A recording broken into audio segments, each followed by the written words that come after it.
Hello students, I am Abhishek Bhadoria.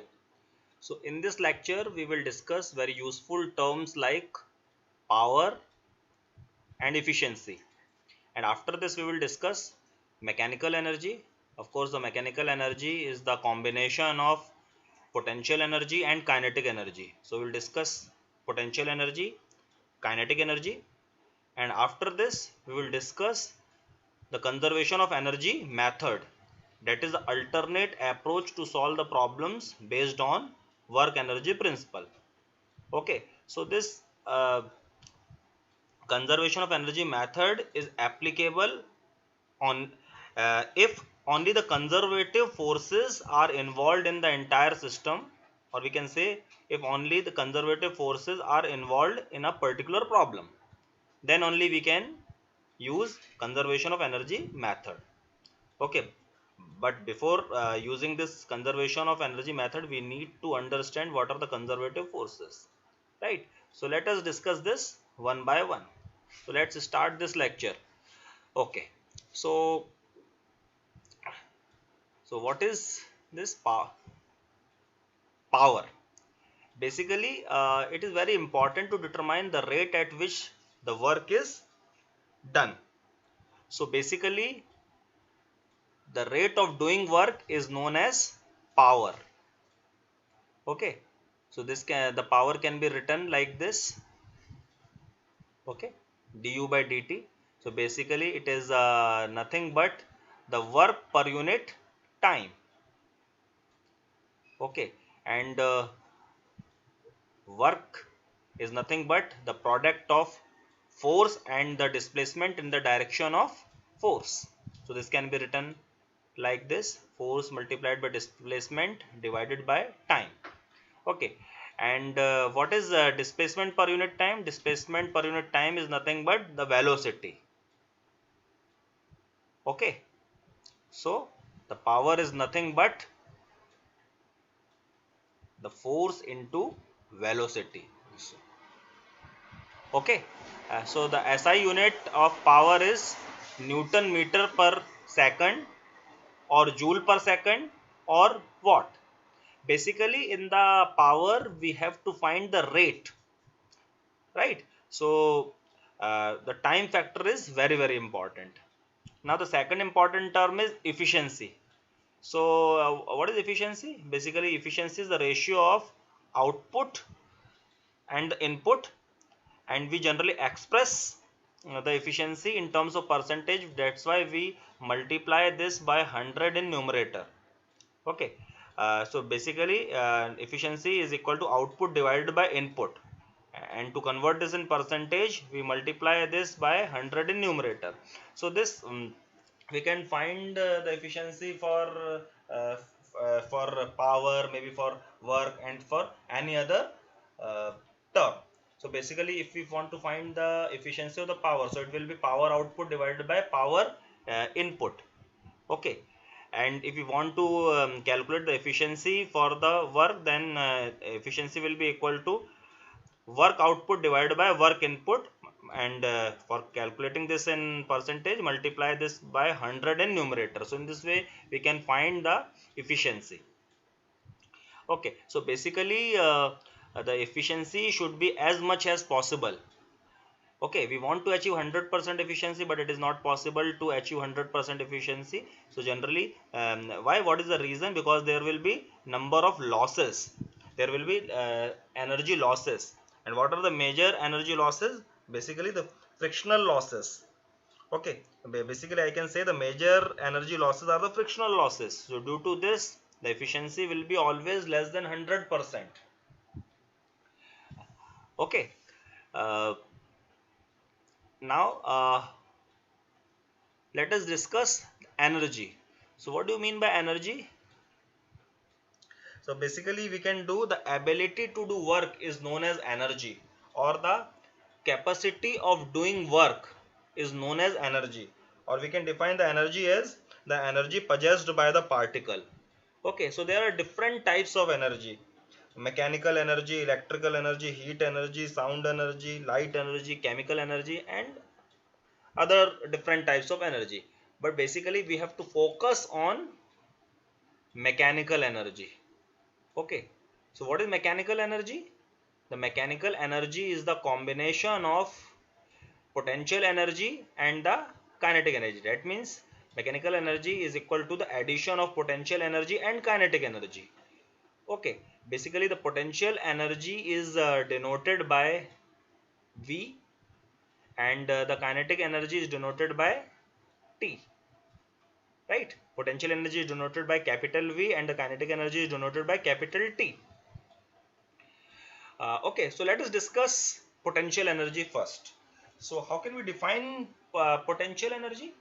The potential energy can be defined in two ways. The first way to define potential energy is the energy possessed by the particle by virtue of its position with respect to datum. Okay, and another way to define the potential energy is the energy possessed by the particle by virtue of the elastic forces acting on it. So let us discuss the definition of potential energy in first way. So what was the first way? Then the potential energy can be defined as the energy possessed by the particle by virtue of its position with respect to datum. Okay, so let us assume a particle is moving in a curved path, okay, in a vertical plane, or simply we can say a particle is moving in a vertical curved path. Okay, we have assumed the ground as the datum. Okay, we have assumed ground as the datum, right? So let us calculate potential energy. Suppose at a particular instant the position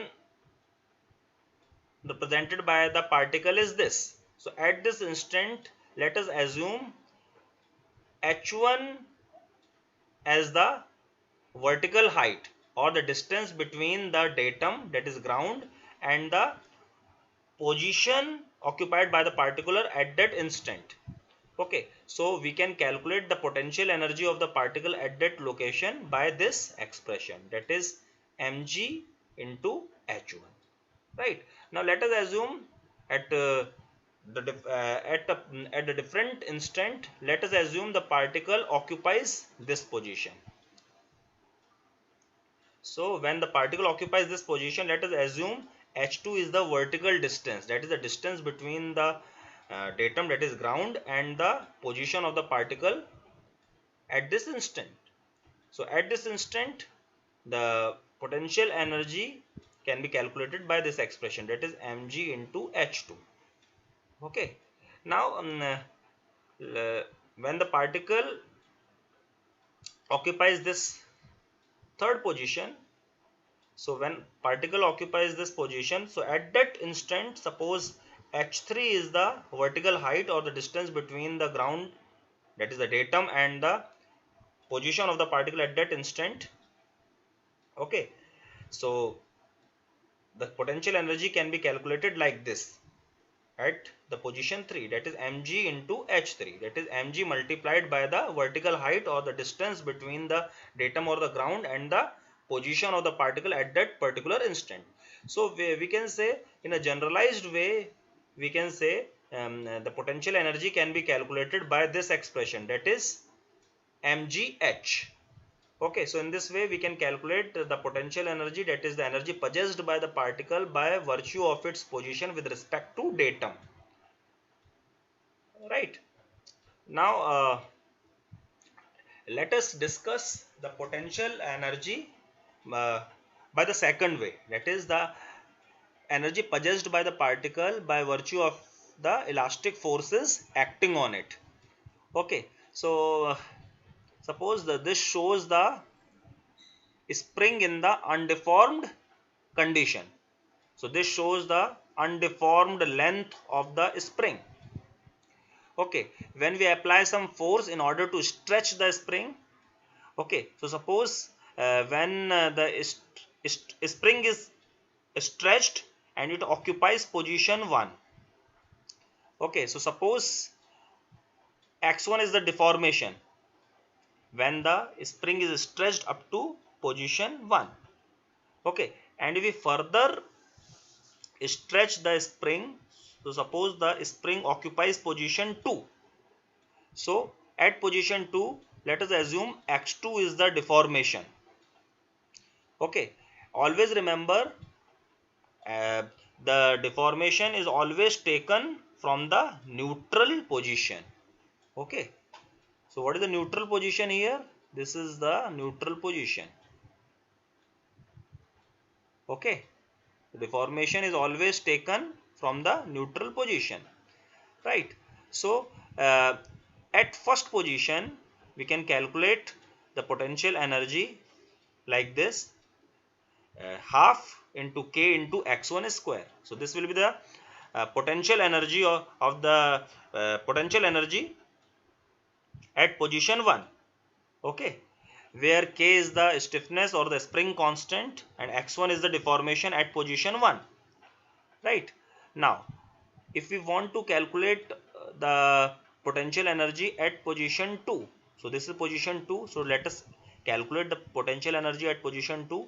So potential energy at the position 2 can be calculated by this expression, that is half into k into x2 square, where k is the stiffness or the spring constant and x2 is the deformation at position 2.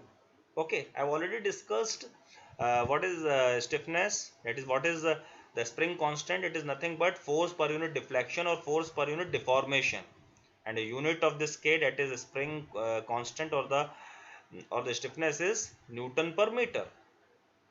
Okay, if our and x1 and x2 are the deformation at position 1 and position 2 respectively, and the unit is meters. Okay, now so in a generalized sense we can write the potential energy as V is equal to half into kx square, where k is the stiffness or the spring constant and x is the deformation. Okay, so in this way we can calculate the potential energy by the second definition, that is the energy possessed by the particle by virtue of the elastic forces acting on it. Okay, it is a scalar quantity, right? It is a scalar quantity and the unit of the potential energy is Newton meter or joule, right? Now let us discuss the kinetic energy. Okay, so what is kinetic energy?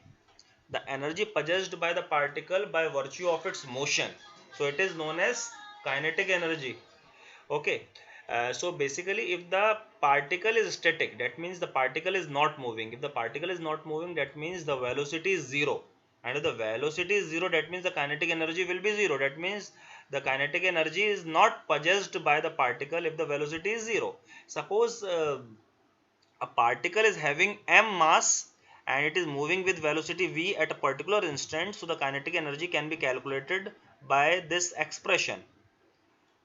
Okay, then the kinetic energy can be calculated by this expression, that is half mv square, where m is the mass of the particle and v is the velocity of the particle at, v is the velocity of the particle at a particular instant. Okay, the kinetic energy is a scalar quantity and the unit of the kinetic energy is Newton meter or joule, right? So this is all about kinetic energy. Now let us discuss this method, that is known as conservation of energy method. Okay, so what is this conservation of energy method? Basically this conservation of energy method is the alternate approach to solve the problems based on work energy principle. Okay, but the condition is this this method, that is this conservation of energy method, is applicable if only conservative forces are involved in the problem, or in other words I can say if only the conservative forces are involved in the entire system. Okay, so first of all we should know what are the conservative forces. Okay, so what are the conservative forces? uh, the conservative forces can be defined as the forces which do work independent of the path followed by the particle on which it acts.